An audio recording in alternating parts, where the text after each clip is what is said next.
হাদিসের মধ্যে আছে ফুলসিরাত 30,000 বছরের রাস্তা, যেটা সকলকেই পার হইতে হবে।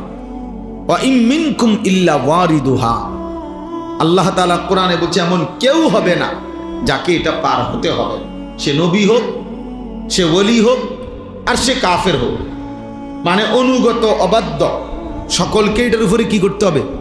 পার হইতে হবে, পার হইতে হবে। তো এই 30,000 বছরের রাস্তার যে ফুলসিরাত, এটা নবী সাল্লাল্লাহু আলাইহি সাল্লাম বলছে এটা অন্ধকার থাকবে, একেবারে অমাবস্যার ঘুটঘুটে অন্ধকার। প্রত্যেক মুমিনের ঈমানের সাথে তার আমলের পরিমাণ অনুপাতে ওই ফুলসিরাতের গোড়ায় যখন যাবে, প্রত্যেক ঈমানদারের, ঈমান শর্ত, প্রত্যেক ঈমানদারের তার আমলের পরিমাণ অনুপাতে ওই গোড়ায় গেলে আল্লাহর কুদরতে তার জন্য ওই পরিমাণ আলো জ্বলবে। এই জন্য সবার আলো একরকম হবে না, আলগা লাইট নেই, আপনারটা আপনার আলো, আমারটা আমার, আপনারটা আমার। এই ক্ষেত্রে নবীজি সাল্লাল্লাহু আলাইহি ওয়াসাল্লাম বলছেন যে অন্ধকারের মধ্যে, মানে এশার নামাজ এবং ফজরের নামাজ, এই দুই নামাজ অন্ধকারের নামাজ নাকি? কথা বলেন। এশার নামাজ তো পুরা অন্ধকার, আর ফজরের নামাজ আবসা অন্ধকার। এই দুই অন্ধকারের মধ্যে যে মসজিদে যায় বেশি বেশি, আল্লাহ নবী সাল্লাল্লাহু আলাইহি সাল্লাম বলেন ফুলসিরাতে তার জন্য পূর্ণ আলো জ্বলে। 30,000 বছরের রাস্তা পূর্ণ আলো নিয়ে সে পার হইতে পারবে। এই জন্য এশার নামাজ এবং ফজরের নামাজ খুব গুরুত্বপূর্ণ। এশার নামাজ এবং ফজরের নামাজ যারা আদায় করে না, রাসূলুল্লাহ সাল্লাল্লাহু আলাইহি ওয়াসাল্লাম তাদেরকে বলছেন মুনাফিক। একেবারে স্পষ্ট বুখারীর হাদিস।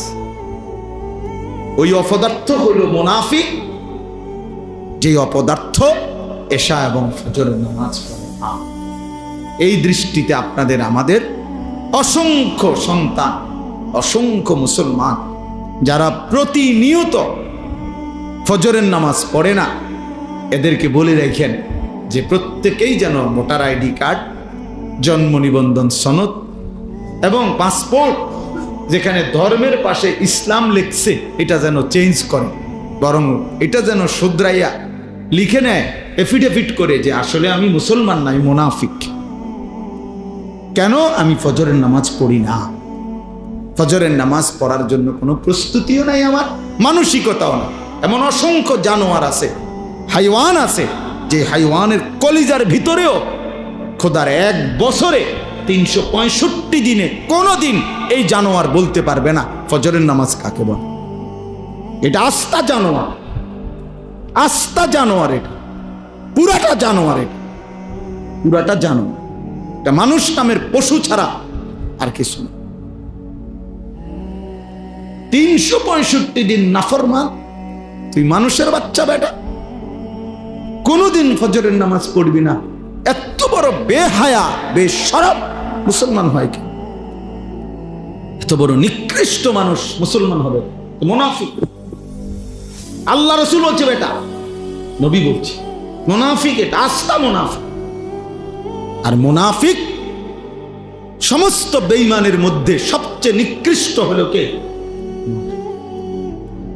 যত লোক আল্লাহর নাফরমান তার মধ্যে মুনাফিক হলো সবচেয়ে নিকৃষ্ট।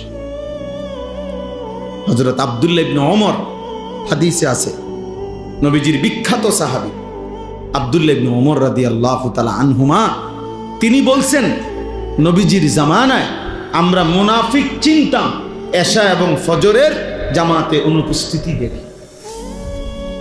হাদিস এটা। উনি বলেন আমরা চিনতাম মুনাফিক কে আমাদের মাঝে, আমরা খুঁজতাম, বুঝতাম ফজর এবং এশার নামাজে অনুপস্থিত হতো। এই জন্য হযরত আব্দুল্লাহ ইবনে মাসউদ বলে যে রাসূলের জামানায়, সাহাবাদের জামানায় লজ্জায় শরমে যাতে দাগ না পড়ে যায়, চিহ্নিত হয়ে না যায়, এজন্য মুনাফিক যারা মুনাফিক ছিল বাস্তবিক অর্থে, তারাও রাসূলের জামানায় ফজরের নামাজ মিস করতো না, কারণ মিস করলে তো মানুষ করতে মুনাফিক।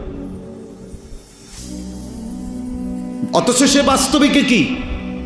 মুনাফিক। কিন্তু মানুষ যাতে তারা না চিনে, না বুঝে, এই জন্য কি করত, আমার মুসলমান নামধারী এই হাইওয়ান, মুসলমানের বাচ্চা, তার বাপ মুসলমান, তার মা মুসলমান, জানোয়ার একদিনও ফজরের নামাজ পড়ে। বাপেও বেটকা হেবটা বইয়া বইয়া বিড়ি গা চা দোয়ানে গপ মারে।